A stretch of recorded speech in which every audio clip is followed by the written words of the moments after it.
அவள் வெகு விரைவில் யோசேப்பு என்னும் இளைஞனை திருமணம் செய்ய போகிறாள். ஓர் இரவு மரியாள் உறங்கிக் கொண்டிருக்கும் வேளையில் காபிரியேல் என்னும் தூதனானவன் அவளிடம் வந்து, மரியாளே, பயப்படாதே, நீ தேவனிடத்தில் கிருபை பெற்றாய். இதோ நீ கர்ப்பவதியாகி ஒரு குமாரனை பெறுவாய்.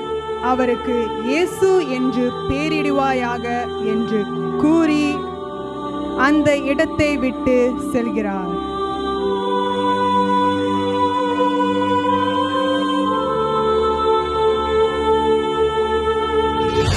யோசேப்பு இதை கேள்விப்பட்டவுடன் ரகசியமாய் மரியாளை தள்ளிவிட யோசனையாயிருந்தான். அன்றிரவு கர்த்தருடைய தூதன்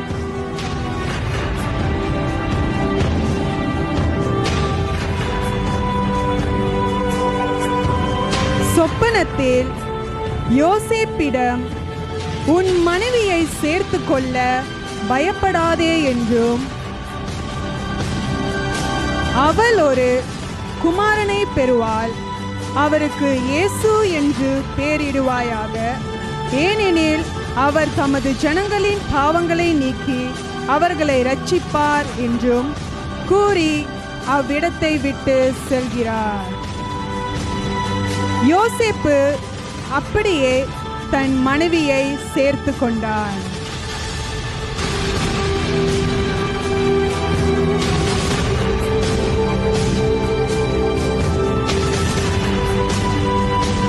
பின்பு ஏரோது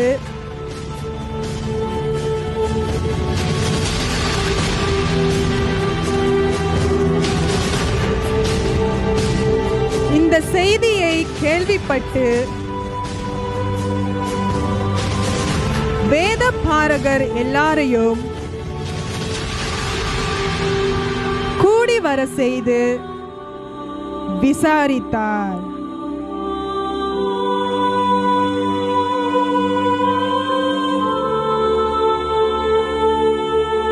இதை அஞ்சிய ஏரோது குழந்தையும் கொலை செய்ய ஆணையிட்டான்.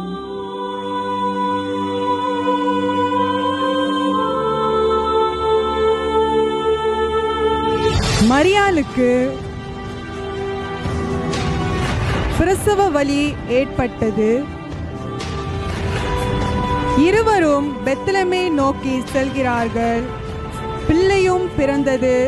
அதற்கு இயேசு என்று பெயரிட்டார்கள்.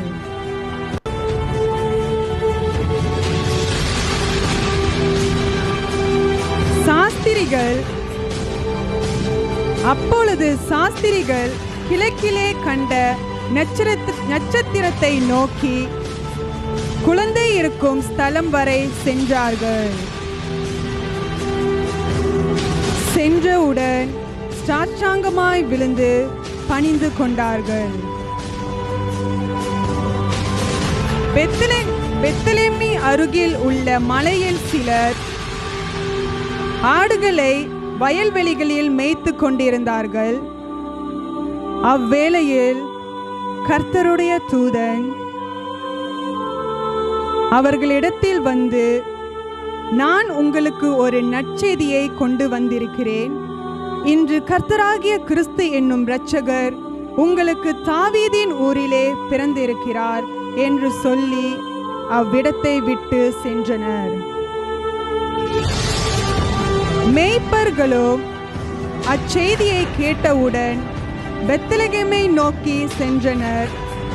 அவ்விடம் சென்ற பின் அப்படியே எல்லாரும் பணிந்து கொண்டார்கள்.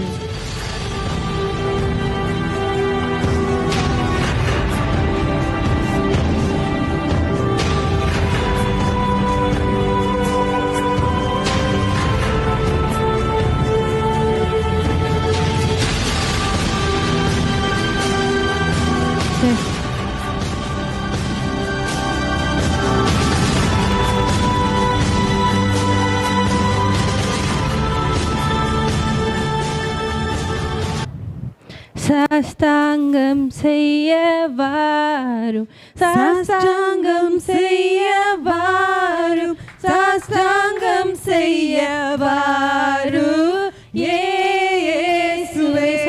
சாஷ்டாங்கம் செய்ய வாரும், சாஷ்டாங்கம் செய்ய வாரும், சாஷ்டாங்கம் செய்ய வாரும் சாஷ்டாங்கம் செய்ய வாரும், சாஷ்டாங்கம் செய்ய வாரும், சாஷ்டாங்கம் செய்ய வாரும் இயேசுவே.